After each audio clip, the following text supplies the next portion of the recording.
তো আমরা এতদিন জেনে এসেছি যে এআই বা আর্টিফিশিয়াল ইন্টেলিজেন্স শুধুমাত্র টেক ব্যাকগ্রাউন্ডের মানুষের চাকরি খাবে, অর্থাৎ coder, content writer, data entry লোক, এদের চাকরি শেষ। তবে আমরা অনেকেই স্বস্তি নিঃশ্বাস ফেলেছি এইভাবে যে আরে ভাই, আমি তো চাকরি করি, আমি তো রিক্সা চালাই, অথবা আমি তো ঘরে কাজ করি, অথবা আমি দিনমজুর, আমার চাকরি এআই কীভাবে রিপ্লেস করবে? তাহলে আপনার ধারণাটি সম্পূর্ণ ভুল, কারণ এখন দিন পুরোপুরি বদলে গিয়েছে। আপনি যেটাকে সুরক্ষার ঢাল হিসেবে ধরে আছেন, এআই সবার আগে সেটাকেই ভেঙে দিবে। এআই শুধুমাত্র সফটওয়্যার ইঞ্জিনিয়ারদের চাকরি খাবে না, এই আপনার বাসার কাজের লোক, দিনমজুর, এমনকি ডেলিভারি ম্যানের চাকরি পর্যন্ত খেয়ে ফেলতে পারে। তবে ব্যাপারটা শুধুমাত্র চাকরি খাওয়ার না, ব্যাপারটা হচ্ছে একটা বিশাল অর্থনৈতিক ধস কিন্তু দেখা দিতে পারে ইন ফিউচার, যেটা কিনা 1930 সালের যে মহামন্দা ছিল সেটাকেও হার মানায় ফেলতে পারে। তো আজকের ভিডিওতে আমরা কোনো কাল্পনিক গল্প করব না, আমরা তথ্য এবং গবেষণার ভিত্তিতে এটা জানার চেষ্টা করব যে এআই কীভাবে শারীরিক পরিশ্রমের দিকে প্রবেশ করতেছে এবং ইন ফিউচার ডেলিভারি ম্যান অথবা দিনমজুরের চাকরিগুলো এআইয়ের জন্য সিকিউর থাকবে না। আর সেই সাথে এআই কীভাবে একটি অর্থনৈতিক পতনের কারণ হতে পারে সেটাও আমরা বোঝার চেষ্টা করব।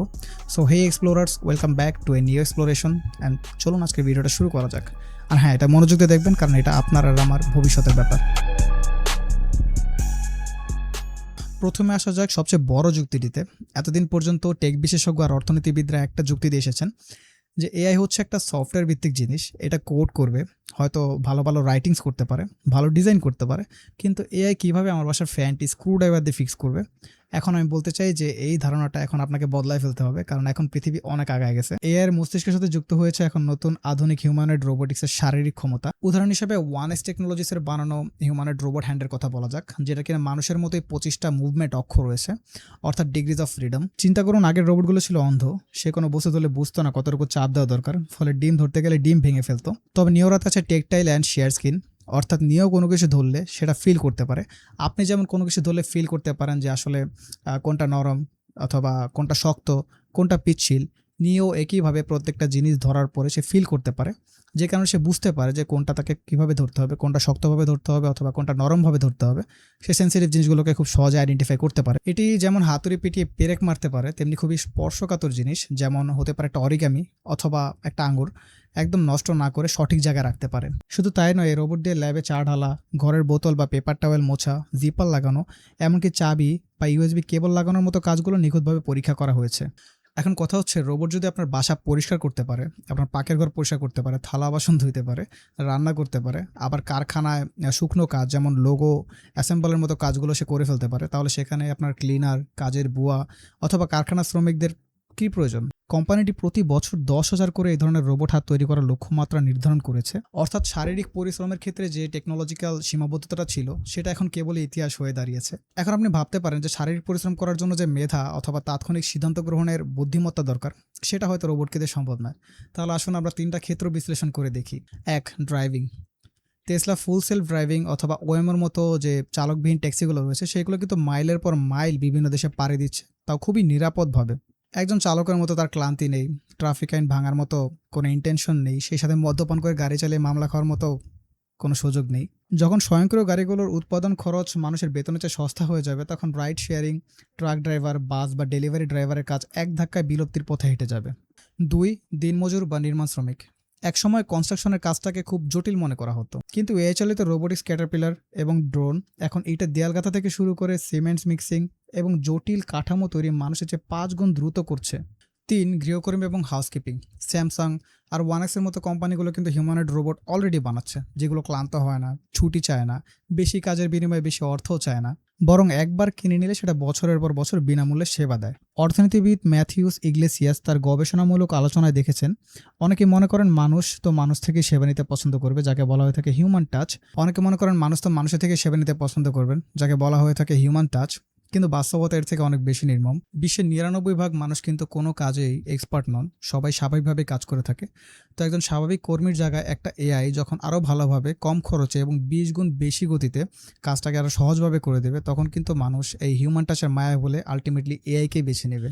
এখন প্রশ্ন উঠতে পারে যে চাকরি না হয় খেয়ে দেবে, চাকরি না হয় কমে যাবে, কিন্তু তাই বলে এখানে অর্থনীতির ধসটা কীভাবে ঘটবে?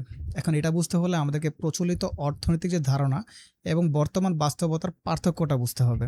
অনেক অর্থনীতিবিদ বলেন, শিল্প বিপ্লব বা কম্পিউটার আসার পরে অনেক মানুষ কাজ হারায়নি, বরং নতুন চাকরি তৈরি হয়েছে। কৃষিতে আগে 60% মানুষ কাজ করত, যান্ত্রিক বিপ্লবের পরে সবাই কারখানা আর অফিসে শিফট হয়েছিল। কিন্তু সমস্যা হচ্ছে যে আগের যে প্রযুক্তিগুলো এসেছে সেগুলো মানুষের রুটিন অথবা শারীরিক কাজকে সহজ করেছে। কিন্তু এআই এসে মানুষের শারীরিক কাজ, বুদ্ধিমত্তা এবং চিন্তা ৩ টাকেই একসাথে গ্রাস করছে। এখন অর্থনৈতিক এই গ্রাসটা আসলে কিভাবে হবে চলুন আমরা ৩ টা ধাপে ব্যাপারটাকে বোঝার চেষ্টা করি। ধাপ ১, ব্যাপক বেকারত্ব এবং ক্রয় ক্ষমতার হ্রাস। আমাদের আধুনিক অর্থনীতি চলে মূলত ভোগ অথবা কনসাম্পশনের উপরে। অর্থাৎ যারা খেটে খাওয়া মানুষ আছেন অথবা যারা চাকরি করেন তারা বেতন পাবে, সেটা দিয়ে ঘর ভাড়া দেবে, বাজার করবে অথবা গাড়ি ভাড়া দেবে, কিছু কেনাকাটা করবে, এভাবে।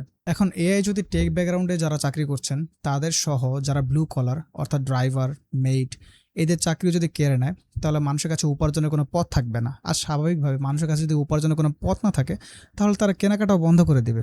ধাপ ২, দ্য কনসাম্পশন প্যারাডক্স। ধরে নিন একটা কোম্পানি এআইকে ব্যবহার করে ৫০,০০০-এর মতো শ্রমিক ছাঁটাই করে ফেললো। এখন এদিকে তো কোম্পানির প্রচুর লাভ হয়েছে, সে কোটি কোটি টাকা সেভ করেছে, কিন্তু আলটিমেটলি ভেবে দেখেন যাদেরকে ছাঁটাই করা হচ্ছে তাদের কাছে উপার্জনের কোনো মাধ্যমই থাকবে না।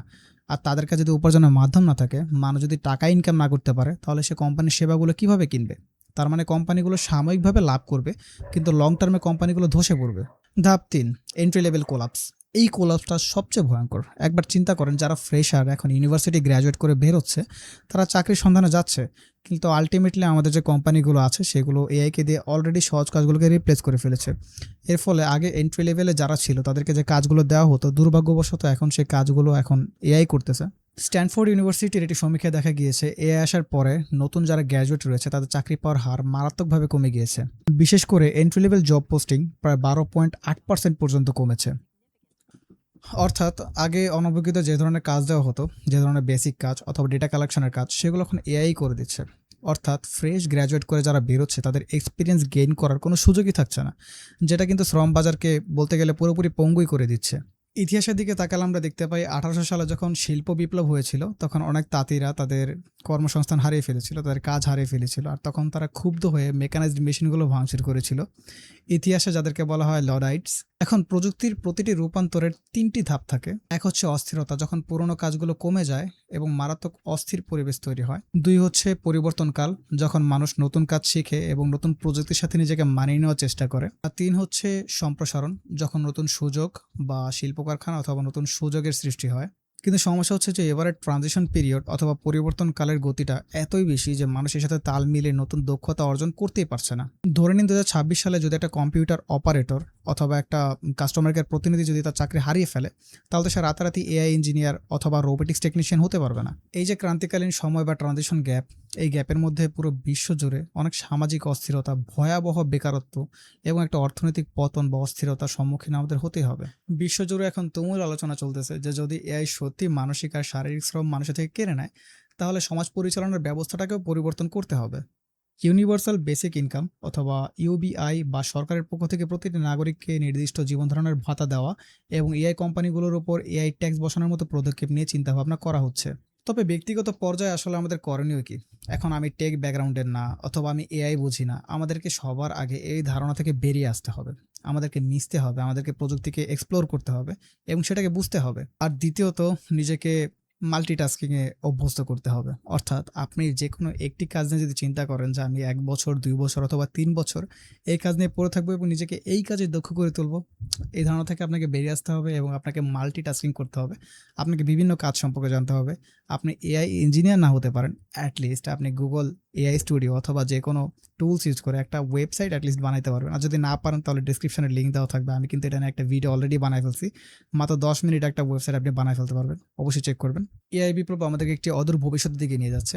একদিকে যেমন এআই আমাদের শ্রমগুলোকে কমে দিয়েছে এবং আমাদেরকে সহজভাবে কাজ করার সুযোগ করে দিয়েছে, অন্যদিকে আমাদের চাকরিগুলো কিন্তু এআই কেড়ে নিচ্ছে। তবে নিজেকে যদি সেভ করতে চান তাহলে আপনাকে অবশ্যই যুগ এবং প্রযুক্তির সাথে তাল মিলিয়ে চলতে হবে। সেই অনুযায়ী আপনার নিজের স্কিল ডেভেলপমেন্ট করতে হবে। তো অ্যাক্টিভ থাকুন এবং নতুন কিছু শিখতে থাকুন। তো ভিডিওটি যদি আপনার ভালো লেগে থাকে তাহলে অবশ্যই কমেন্ট করবেন আর সেই সাথে একটা লাইক। আর যদি এরকম ভিডিও আপনি আরও পেতে চান তাহলে আপনাকে অবশ্যই সাবস্ক্রাইব করতে হবে। তো আজকের ভিডিওটা এই পর্যন্তই, দেখা হচ্ছে নেক্সট ভিডিওতে। তবে ততক্ষণের জন্য গুড বাই।